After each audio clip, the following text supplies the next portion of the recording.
Assalamualaikum warahmatullahi wabarakatuh. Saya kelompok dari hepatitis kelas A, prodi S1 Keperawatan. Saya di sini akan mempresentasikan hasil kerja kelompok kami.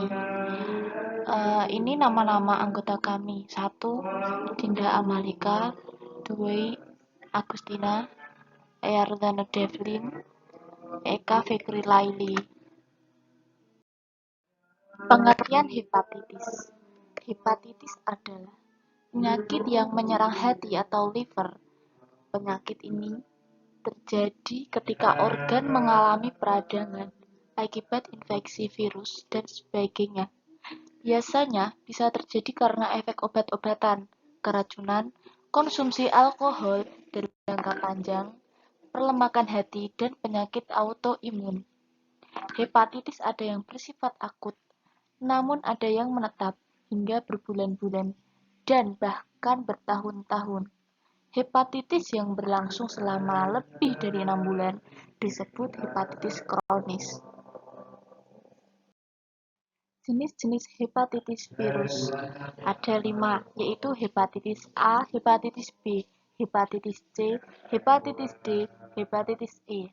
Lalu ada hepatitis non-virus, yaitu hepatitis alkoholik dan hepatitis autoimun. Hepatitis A adalah jenis hepatitis yang disebabkan oleh infeksi virus hepatitis A atau HAV. Penyakit ini termasuk infeksi hati menular dan termasuk endemik di negara berkembang. Pasalnya, hepatitis A berkaitan dengan kebersihan lingkungan serta perilaku bersih dan sehat. Lalu ada hepatitis B. Hepatitis B adalah infeksi hati serius yang disebabkan oleh virus hepatitis B atau HBV. Virus ini dapat ditularkan lewat kontak dengan darah, air mani, dan cairan tubuh lainnya yang terkontaminasi virus. Penularan jenis hepatitis virus ini pun bisa terjadi melalui beberapa hal, yaitu transfusi darah yang terkontaminasi HBV, penggunaan jarum suntik yang terpapar virus HBV, dan lalu ada hepatitis C, merupakan peradangan hati yang disebabkan oleh infeksi virus hepatitis C atau HCV. Bila dibiarkan infeksi ini dapat merusak organ hati dan menimbulkan komplikasi serius. Cara penularan hepatitis C pun tidak jauh berbeda dengan jenis hepatitis lainnya, yaitu melalui kontak dengan darah yang terkontaminasi. Pada kebanyakan kasus hepatitis C, darah HCV menempel pada jarum suntik yang dipakai bersama-sama untuk obat atau pembuatan tato.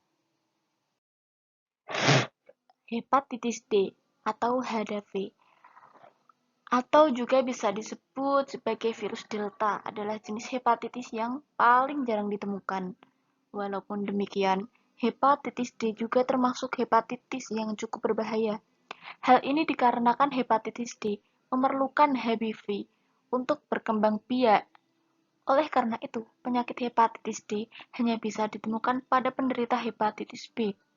Dengan adanya virus hepatitis D dan B di dalam tubuh, kedua virus tersebut dapat menyebabkan gangguan kesehatan yang lebih buruk. Kabar baiknya, hepatitis D dapat dicegah dengan mendapatkan vaksin hepatitis B. Akan tetapi, upaya pencegahan ini hanya berhasil pada orang yang belum pernah menderita hepatitis B.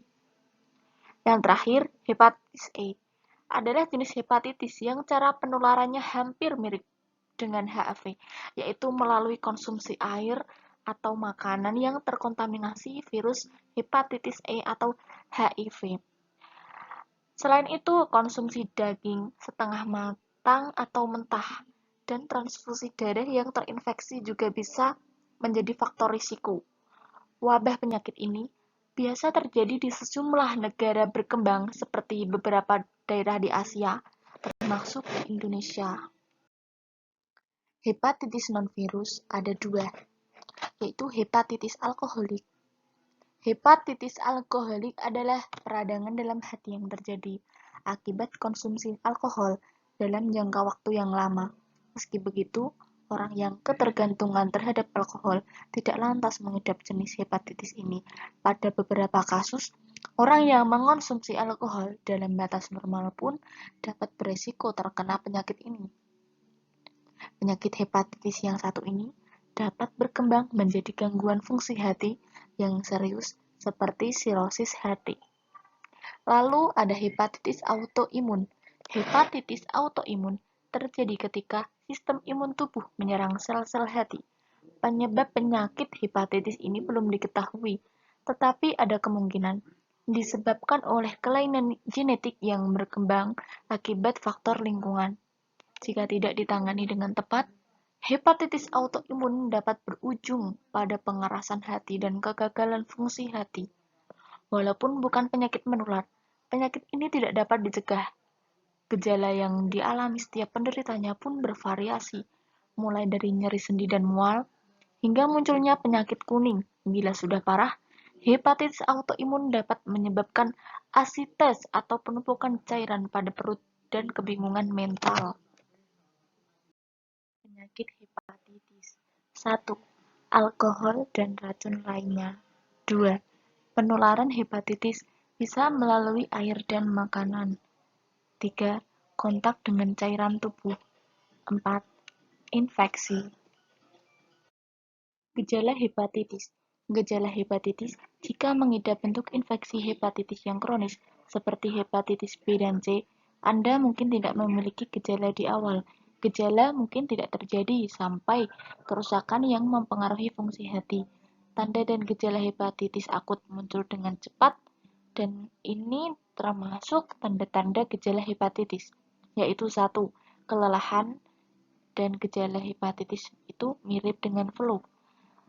Terus urin keruh, sakit perut, kehilangan selera makan, penurunan berat badan tanpa alasan, lalu kulit dan mata kuning, dan di atas itu yang mungkin tanda-tanda penyakit kuning hepatitis kronis dan berkembang secara perlahan. Jadi, tanda dan gejala hepatitis itu mungkin terlalu halus untuk diperhatikan. Diagnosa hepatitis 1. Riwayat dan pemeriksaan fisik. 2. Tes fuksi hati. 3. Tes darah. 4. Biopsi hati. Dan kelima, itu USG. Cara mencegah penyakit hepatitis. Menjaga kebersihan yang baik adalah salah satu cara utama untuk mencegah penyakit hepatitis. 1. Menghindari tertular hepatitis A dan E.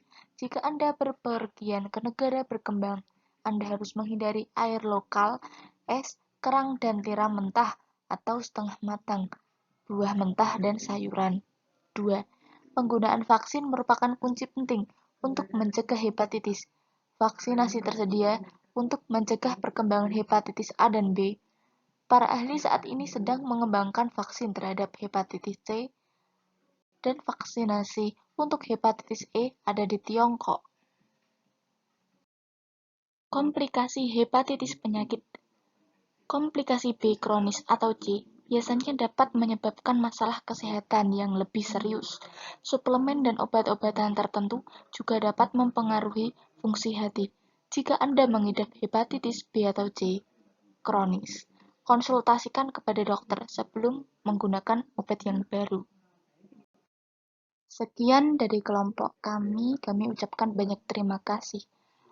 Mohon maaf apabila ada salah kata dan menyinggung perasaan. Wabillahi taufiq wal hidayah. Wassalamualaikum warahmatullahi wabarakatuh.